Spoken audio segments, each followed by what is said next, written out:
जितना आदमी बड़ी बड़ी बातें करता है या कुछ भी कहता है, उन बातों पे उसका टिका रहना बहुत जरूरी होता है। तो मैं उतना ही बोलता हूं जितना मेरे अंदर हिम्मत होती है, उससे फालतू नहीं बोलता हूं।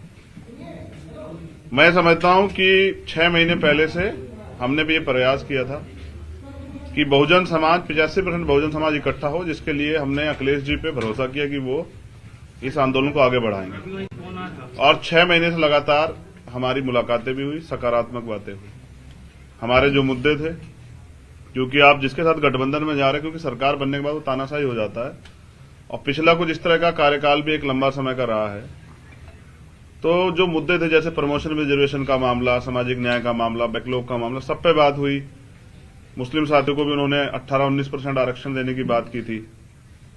सब चीजें बात होने के बावजूद मैं समझता हूं कि सब चीजें, क्योंकि घोषणा करना और उन पे खड़े रहना, मुझे जवाब देना है समाज को। 2 अप्रैल के मुकदमे सरकार ने लगाए, इस सरकार को रोकने का हमने तमाम तरह से प्रयास किया, और इसलिए से 2 दिन से मैं यहां हूं। 1 महीना 10 दिन से हमारी बातचीत चली और अंत तक पहुंची, क्योंकि पिछले 9 साल से लगातार हम बहुजन समाज के लोगों को इकट्ठा करने का काम कर रहे हैं। बड़ी मुश्किल से हम अपने लोगों के अंदर रीढ़ की हड्डी पैदा कर पाए। उनका विश्वास टूट गया था कि भाई वो आगे नहीं बढ़ पाएंगे, क्योंकि जब हमारे आंदोलन की विचारधारा बदली, जो पिछला आंदोलन था, तो तकलीफ हुई। अच्छा, इस विषय में ये भी याद दिला दूं कि आज बहन जी का जन्मदिन है, तो माननीय बहन जी को भी जो है जन्मदिन की हार्दिक बधाई। वो दीर्घायु हो, स्वस्थ रहें, और उनके लंबी उम्र की मैं कामना करता हूं तथागत बुद्ध से।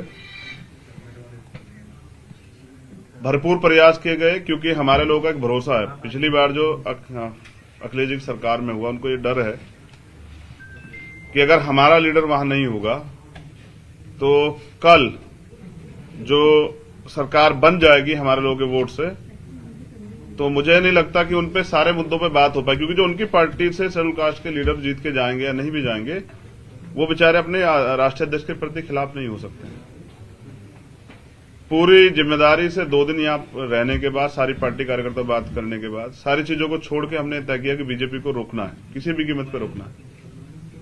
हम लोग बीजेपी को सत्ता में नहीं आने देंगे, क्योंकि मैं निर्दोष होते 16 महीने जेल में रहा, 100 से ज्यादा मुकदमे।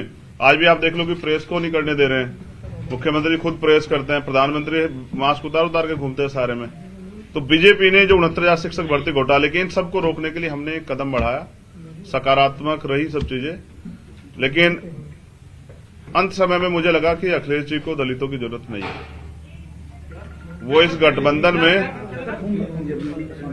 गठबंधन में दलित नेताओं को, दलित लीडरशिप को नहीं चाहते। वो चाहते हैं कि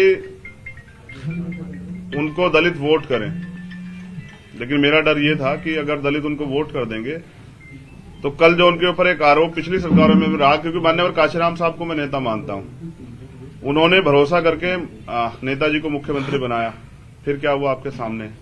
इसी डर को समाज के अंदर डर था। सारे बुद्धिजीवियों ने, हमने खुद में भी चर्चा की, सब लोगों ने कहा कि आप खुल के बात कीजिए कि कल ऐसा तो नहीं कि सरकार जाने के बाद, सरकार बनने के बाद जो है हम अपने विषयों पे बात ही ना कर पाए, दलितों के साथ फिर वो शोषण हो, घर जलाए जाएं, उनकी जमीन कब्जाए जाए, उनको पीटा जाए, उनको सताया जाए, महिलाओं के रेप हो, हाथरस जैसे कांड हो। और 2 दिन में निराशा हुई कि 1 महीना 10 दिन के बाद उन्होंने कल अपमानित किया। ये दुखद है। अपमानित किया आपको? हाँ, ये बहुजन समाज के लोगों का उन्होंने अपमान किया है। किसने सर? अखिलेश यादव ने। मुझे ये भरोसा था कि वो भी 85% बहुजन समाज के लोगों को इकट्ठा करने का प्रयास करेंगे, क्योंकि हम सब लोग भाजपा को रोकने का प्रयास कर रहे थे। मैं समय तक यहाँ पीठ के दर्द के बाद भी 2 दिन से हूं कि किसी तरह से बात सकारात्मक हो जाए, लेकिन कल आने के बाद उन्होंने कहा था कि मैं शाम तक बताता हूं, उनका जवाब अभी तक नहीं आया।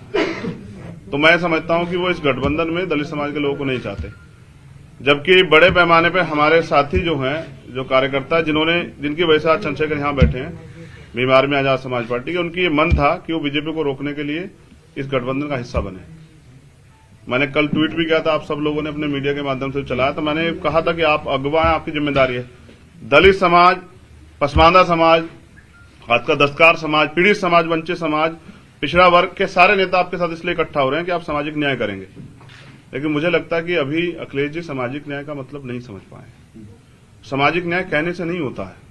हम काशीराम साहब को मानने वाले लोग, जिसकी इतनी संख्या बारी उसकी इतनी हिस्सेदारी की बात करते हैं। तो 25-25% दलितों की हिस्सेदारी ये है कि वो उनको गठबंधन में नहीं रखना चाहते। मीडिया के लोगों से मुझे शिकायत है कि बिना मेरे किसी ऑफिशियल स्टेटमेंट के, ना उनके कोई ऑफिशियल स्टेटमेंट के, आप लोगों ने भी किससे कहीं से खबरें चला दी कि ये सीट मिल रही है, वो सीट मिल रही है। नहीं चंद्रशेखर जी, TV9 ने चलाया, गठबंधन नहीं हो सकता है। नहीं चलाया, और मैं उन साथियों से भी कह रहा हूँ कि कम से कम पत्रकारिता गरिमा तो बना के रखिए। TV9 ने चलाया है कि आपका गठबंधन नहीं हो सका है 9 बजे। काफी सारी बातें करें, नाम लेके एक बार फिर से नाम बताइए। लेकर स्टेटमेंट क्लियर दीजिए सर। आगे की रणनीति आपकी क्या है? देखिए, मैं फिर क्या बात है, मैं यही कह रहा हूं ना कि 1 महीना 10 दिन से उन्होंने हमसे बात की, तय करके रखा, और हमसे ये कहा कि आप परेशान मत हो। मैंने उनसे कहा कि आप बड़े भाई हैं, क्योंकि उनको चिंता हो या ना हो, वंचित वर्ग के लोगों की हमें चिंता है। मैं प्रमाणित भी करता हूं कि पिछले 5 साल में समाजवादी पार्टी के राष्ट्रीय अध्यक्ष किसी एक दलित की हत्या पे, रेप पे, कितने बड़े बड़े मामले में नहीं गए उनके घर। फिर भी हमने सारी चीजों को दरकिनार करके स्वाभिमान सम्मान की लड़ाई लड़ने वाले चंद्रशेखर उनके घर गए, 3-3 बार उनसे मुलाकात की, उनसे अपील की कि इसको बना लेते हैं। लेकिन वो शायद किसी मन से तय करके बैठे कि हमें दलितों की लीडरशिप नहीं खड़ी होने देनी। वरना मैं समझता हूं कि कल जब मैंने उनसे कह दिया था कि आप बड़े भाई आप तय कर लें, तो उनको मुझे बुलाना चाहिए था। वो तो इसलिए रोज दलित वंचित। आपकी क्या मांगे थी उनसे जिनको उन्होंने नहीं मांगा? सर स्पेसिफिक अभी भी नहीं हो रहा है नहीं हो रहा है, चल रही है प्रेस मैं कॉन्फ्रेंस। क्या कह रहा हूं? एक स्पेसिफिक लाइन क्लियर बिल्कुल की क्या हुआ है सर? नहीं हुआ ये है कि अखिलेश जी के ऊपर मैंने कल जिम्मेदारी छोड़ी थी वहां से आने के बाद कि आप तय कर लें कि आप हमें गठबंधन में चाहते हैं, क्योंकि बात सीटें और ये सब चीजें कई मायने रखती हैं। कल हम उनके लिए प्रयास करेंगे कि उनकी सरकार बन जाए, तो उसमें उनमें हमारे हितों की रक्षा होगी या नहीं होगी। कुछ मुद्दों पे वो, जैसे प्रमोशन में रिजर्वेशन का बिल फाड़ा गया,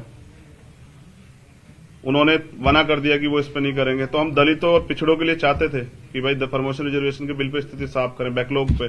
कहने से नहीं होगा, आपको देना पड़ेगा जवाब, आपको नोट बना के देना पड़ेगा। हमारा यह था कि आपको कहनी पड़ेगी मजबूती से बात कि हम करेंगे।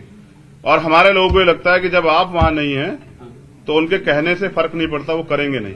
क्योंकि पिछले भी हम पे एक उदाहरण है, लंबे समय से कितने मामले हुए हैं, और अखिलेश जी की चुप्पी साबित करते हैं कि वो दलितों को, जैसे बीजेपी आज खेल कर रही है ना कि दलितों के घर खाना खा रही है, वो आज भी साबित कर रही है कि लोकतंत्र में जहां सबको बराबर की हिस्सेदारी, सम्मान है, अवसर है, वहां वो भी जिस तरह खेल कर रहे हैं। मुख्यमंत्री कल दलितों के खाना खाने गए, तो बीजेपी जैसा ही जो है ना व्यवहार उनका कल देखने को मिला।